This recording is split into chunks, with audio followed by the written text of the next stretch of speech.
Morning, everybody. It's just past 6 o'clock in the morning, and it's a horrible, rainy, cold day. I don't have any power in my garage. That's why I'm using my phone as a light, and you can see behind me a bunch of other like hiking and camping lighting. Um, Either way, today we're going to try to get the carburetors off and get them sonic cleaned and table synced. Zaidi, Zaidi.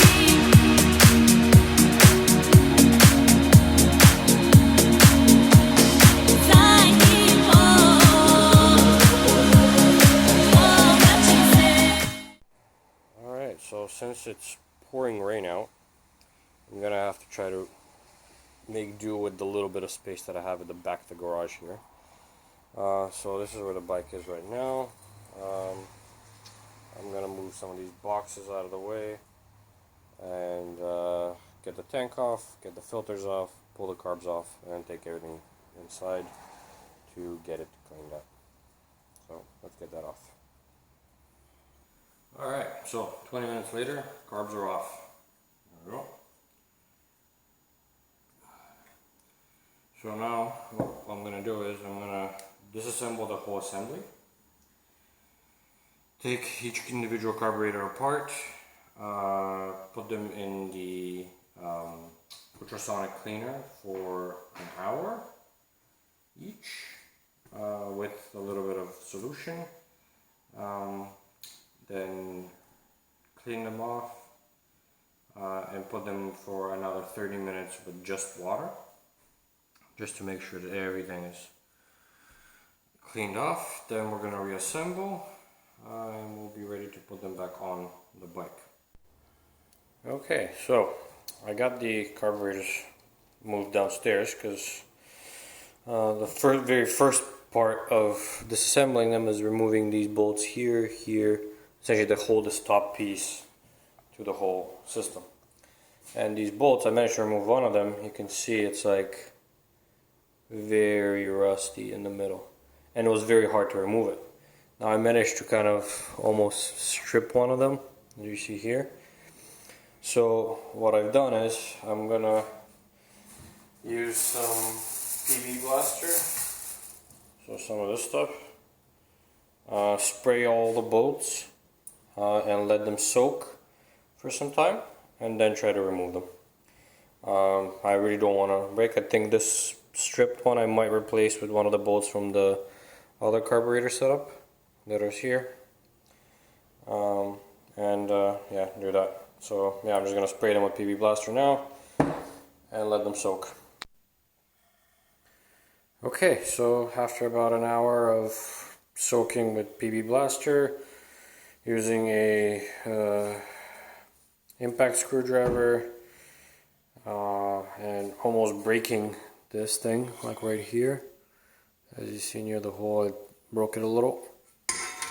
Finally got all of them separated. Really, out of the 8 bolts that were on here, it was only really one that gave me a hard time. And is it this one? Yeah, it's this one. And that's the result of me doing all that to it. So this one I'm going to replace with one of the ones from the old carbs. And yeah, so these guys, now I'm going to take them one at a time, break them down completely as much as I can, and put them into the ultrasonic cleaner with a little bit of this stuff, which is just a heavy duty citrus degreaser. It does say it's aluminum safe, so it shouldn't be getting too much problem. I'm going to dilute this with water, so I'll put probably I'll see, maybe 500 milliliters of this in there. It says here to dilute for light solution or light soil, 90 milliliters per liter of water. So we're going to be doing roughly 6 liters of liquid. So let's say times 5, yeah, roughly about 500 milliliters of that stuff in there. Okay, so let's begin with carburetor number 1. Okay, so carburetor is apart. I've taken out all the jets, disassembled the ones that have inner bits to them, the float valve, all of these components, the little screws that kept the cap on with the plunger. This is the float bowl with the screws and the drain screw on there. Now, two things to mention with the actual carburetor itself. So one thing I've done is I've unscrewed the choke lever as far as possible, just to make sure that we're going to get all up in there and be able to do that, as well as I've unhooked the main spring for the butterfly flap so that it doesn't keep it closed, but rather it keeps it open. That way it will also help shake off a lot of other things. In the bottom, as you see, we've removed all the stuff. So pretty much ready to be dunked in this guy. Now this guy, it's about at 44 degrees Celsius right now. I'm gonna heat it up to 60. Right now I have mostly water in there. And I'm gonna add some of this stuff to make sure it has a little bit more cleaning power. So we're just going to do up to the line.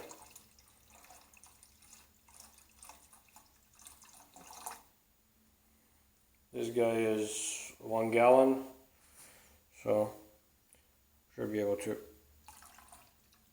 use it for all 4. Okay. So that's in there. Get a little bit better mixture. It has a nice citrusy smell to it. Okay, we're gonna dial in. I think on this machine the max time to run is 30 minutes. So we're gonna dial in 30 minutes and then come check it in 30 minutes and then rerun it again. So we're just gonna put the carb in here. Trying to leave as much space between the components. Since I don't really have anything else to put in there, I'm going to use the cap. This doesn't really need to be cleaned, but I'll use it to put all the little jets and metal bits in, just because this mesh is not big enough. Let's get that in there, and the flow valve. Get this guy in there. This is just a washer, that's probably fine. Maybe we'll toss these screws in just to get a nice little bit of wash on them as well. Put them in here. So what we have on the outside is just this, actually this arm, I could probably toss it in there as well. Little screws, that's fine. Just so we have a comparison here in the light, you can kind of see how clean this guy already is. That's mostly from me washing it on the outside, but I guarantee you that there's like a ton of residue on the inside that is preventing it from working properly. The idea being that we're going to clean all the little passageways inside to get things to work properly. So, okay. Get back in here. Alright, and that's our little bucket. Everything goes in there. Perfect. There we go. So literally just the tip of the brass thing is in there. And yeah, and now we just start it. It's really loud. And you can already kind of see some bubbles are coming up. And I'm going to close it just to make sure that it keeps its temperature, and come back in half an hour and check it. Okay, so 30 minutes have passed by. Our solution is a little bit foamy on the top, but that's okay. It looks a little bit dirtier than before.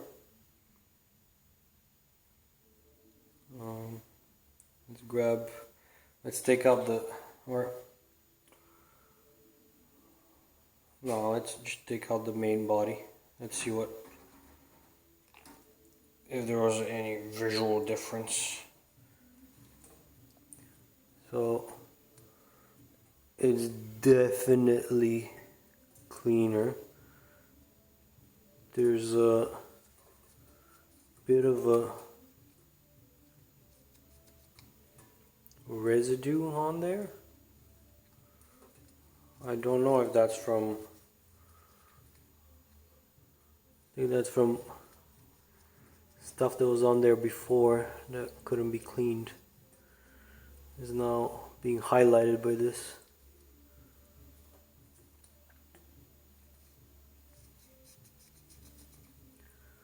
Yeah. So I'm definitely gonna do a cycle with just water at the end, just to get a nice, fresh, clean thing. But this is doing the job. It's looking very clean. I mean, as a comparison, so.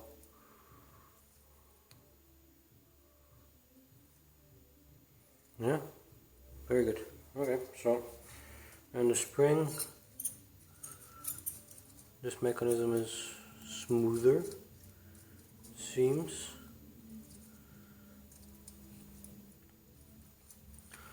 Yeah, so tossing it in for another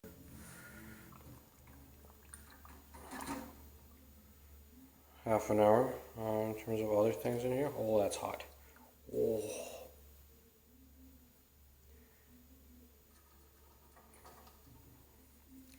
Oh yeah, that's too hot. We're gonna have to wait for it to finish. Okay, so turning it back on for another 30 minutes. See if anything visually changes.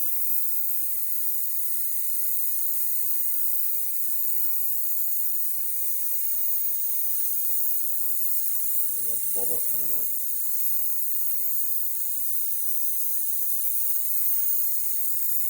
I think that's just the air that was trapped in it while I was holding it outside. Okay, well, leave it for another 30 minutes.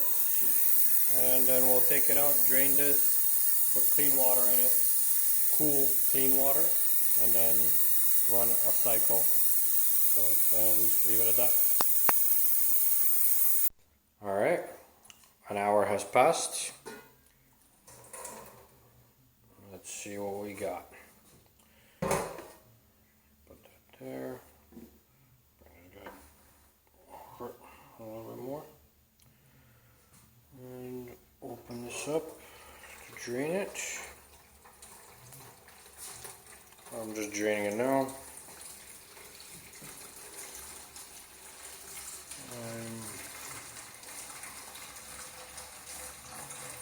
We'll see the stuff as it gets revealed.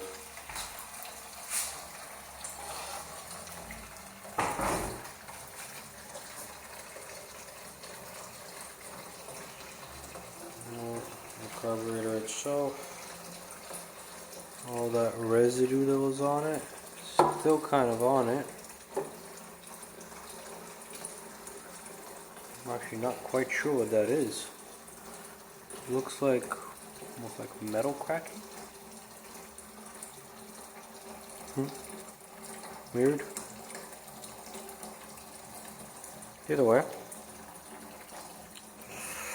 And here we go with the other stuff. So these screws were pretty dirty. Oh, we got more of that residue here. Or these little weird markings. Interesting.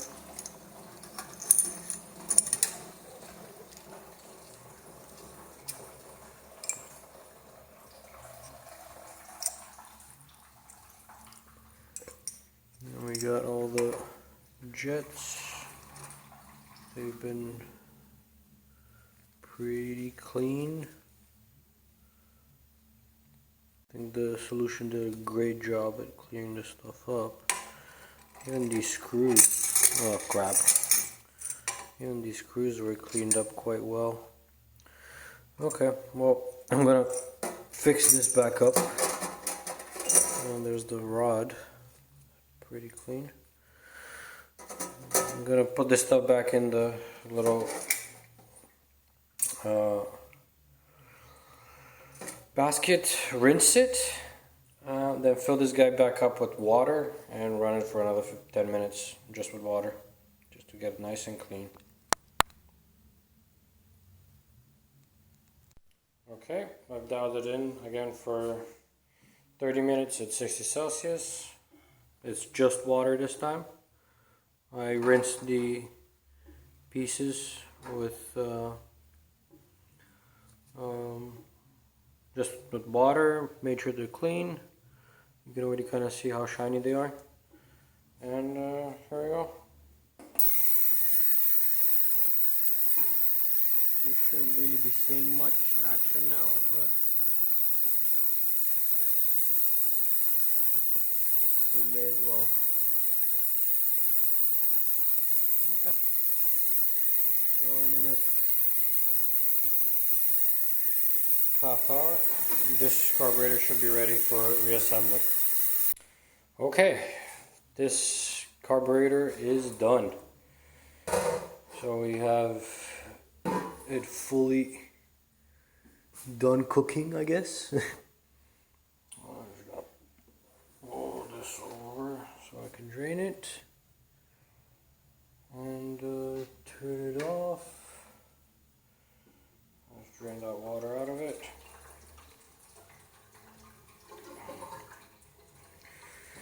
And it's looking pretty good. That weird residue that's been forming on there, not exactly sure what it's from. Like, where this one was.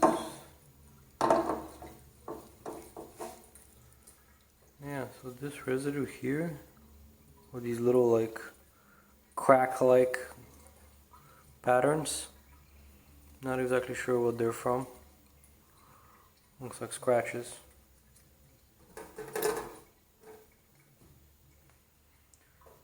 Okay, I'm just gonna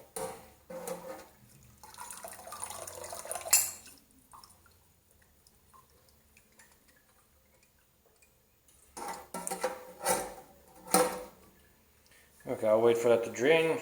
I'm gonna take the guy out and then use compressed air to blow out all the passageways, reassemble it, and then move on to the next one. So we have 3 more to go. In terms of comparison on cleanliness, I mean, we can take a look at, let's see, this side on this guy versus, let's see, this side on this guy. You can see it's quite the difference. This one is definitely a lot cleaner, and this one's got all sorts of residue and gunk all over it. So definitely the cleaning is doing its job. And yeah, so now to dry off and reassemble. Okay, so this is the last of the carburetors, ready to go into the bath. I have kind of lukewarm water. It will heat up to 60. I have it set for 30 minutes.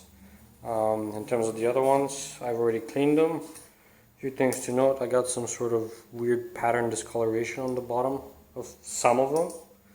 So I'm not sure what was causing that, but either way, they're pretty damn clean. Few things to mention about them.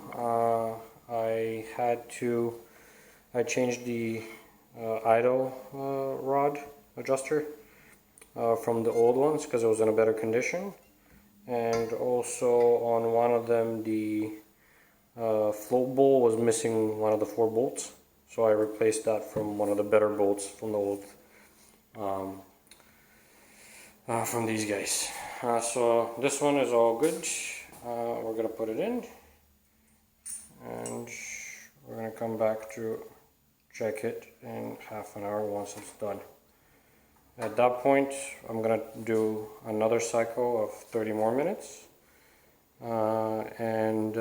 After that, I'll rinse it, put hot water in here, no detergent, and run it for another half an hour just to make sure that all residues and things are off of it. And here we go. I'll show you how it works once I start running it. You can kind of see the small particles already starting to break off. So here we go. This is really loud.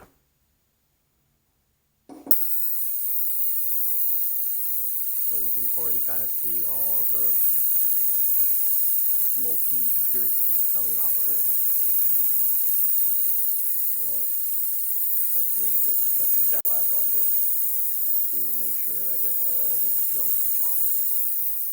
So I'm going to cover it up and let it go for half an hour.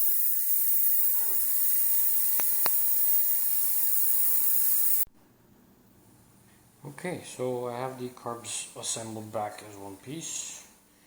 Everything's in order. The throttle works for all four.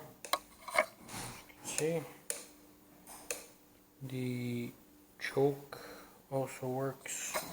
Also find the lever. So I have this side, this side,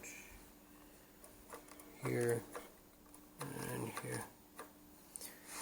So now what I'm going to do is I'm going to table sync the carburetors, and in order to do that we're going to use some screwdriver bits. These are all the same size, and the easiest way to do this is you take your main carburetor, which is this one, you prop open the valve and put this right in the center, just above the thing. So now you take the other one, which is the same size, and you check the fitment. It should be able to slide through fairly tightly, and I can see it here as well. That goes in fairly tightly. Okay. If for whatever reason one of them is loose, you'll probably notice something like let's loosen this one up.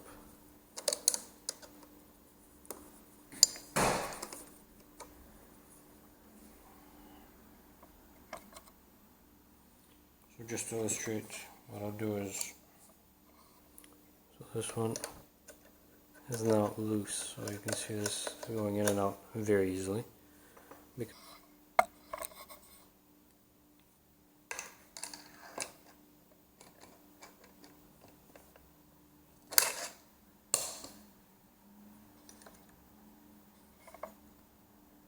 There we go. That is snug now. Okay, so now our carburetors are all synced. Take out the other.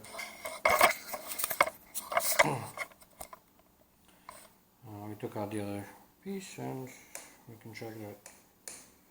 Put it up on the top, and then if we actually compare the gaps that we see, they're fairly the same. If we adjust the idle speed, that ended up closing them more, and so this one ended up closing more than the rest. Again, table syncing is not meant to be perfect, so this one's a bit tighter, so we can loosen that up just a smudge.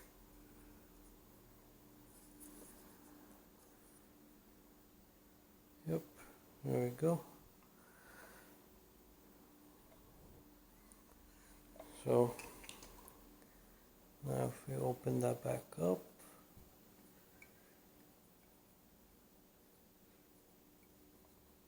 we end up getting that same gap everywhere.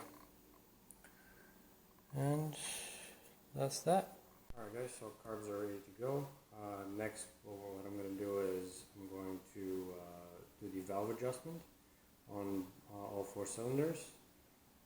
And once that is done, we'll pop these guys back on and see how the bike runs at that point.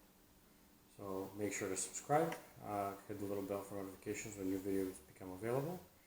And make sure to check me out on Instagram as well as on my website, balkanmodal.com. Thanks for watching and see you next time.